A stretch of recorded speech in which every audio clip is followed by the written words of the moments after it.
Hi everyone, my name is Markoto SSBN, and today I will be explaining how to schedule a set. A lot of you are probably wondering, why are you making a video on how to schedule sets? That's super easy. If you thought that, you'd be correct. Unfortunately, the SAP community consistently struggles to accomplish basic tasks, and so we have tons of scheduling problems every season. When you're scheduling a set, the first thing to do is to figure out when you are available. You might not have a formal planner or calendar, but you should still have an idea of when you are busy each day and what free time you have left. You should budget 1.5 hours for a best of 5 set and 2 hours for a best of 7 set. Once you have worked out what times you are able to play, message your opponent, send a nice greeting, list the times you are able to play, and ask your opponent whether any of these times work. Alternatively, if your opponent has already told you when they can play, check against your schedule and see if any times line up. Make sure to use hammer time to automatically convert the times to your opponent's time zone. SAT players are incapable of doing basic math, so avoiding any time zone calculations is for the best. At this point, usually you and your opponent will have some time that overlaps.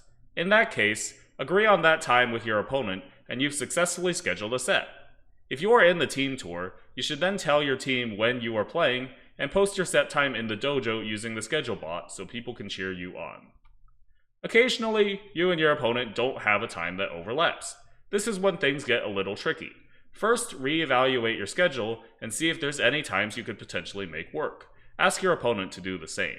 If there's really just no times that work at all, then see if there are times that work after the tournament's deadline. If there are, then ask a TO about it.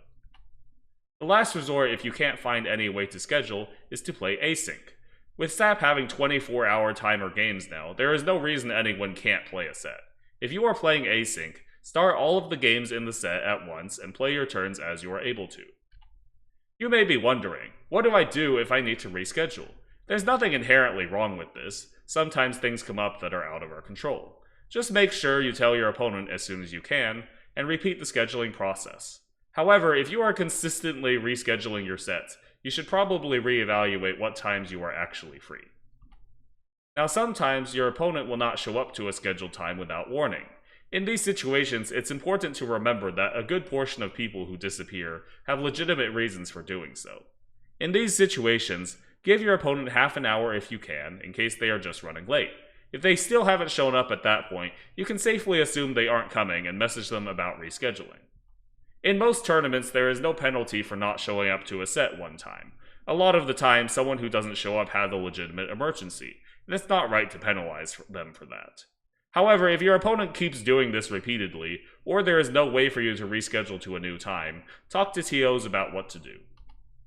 Now that we've covered the overall process of scheduling a set, let's go over some common pitfalls that have caused scheduling issues in the past. Number 1. Do not wait until the last minute to schedule your set. There is no good reason to do so, and the earlier you schedule, the more times are available for you and your opponent to choose from. You should schedule your sets at the first opportunity you get. Number 2. Don't just play it by ear. For some reason, a lot of SAT players like to not schedule their sets and just ping their opponent whenever they happen to be available. Do not do this. Unless you genuinely have a very inconsistent schedule and cannot know in advance when you will be available, this just makes things difficult for your opponent and runs the risk of not being able to find a time to play. Number 3. Don't be too picky about when you can play. A lot of SAT players are selfish and only want to play at perfect times for them. The problem is, if everyone does this, then nobody has times that overlap. This isn't to say that you always have to play at horrible times, but you need to be willing to be flexible if your preferred times don't work. Number 4. Be communicative with your opponent. You don't have to be on Discord 24/7, but you at least need to be checking Discord once a day. If you don't respond to your opponent in reasonable time, it's hard to get sets scheduled. Try to respond to messages whenever you can, even outside of scheduling sets. It's just good manners to not keep people waiting. Number 5. Actually show up to your set. For some reason, this is a common problem among SAT players, even outside of legitimate emergencies that would prevent you from showing up to a set. To avoid this problem, you can set an alarm on your phone. This will remind you when the set is, and also wake you up if you are asleep.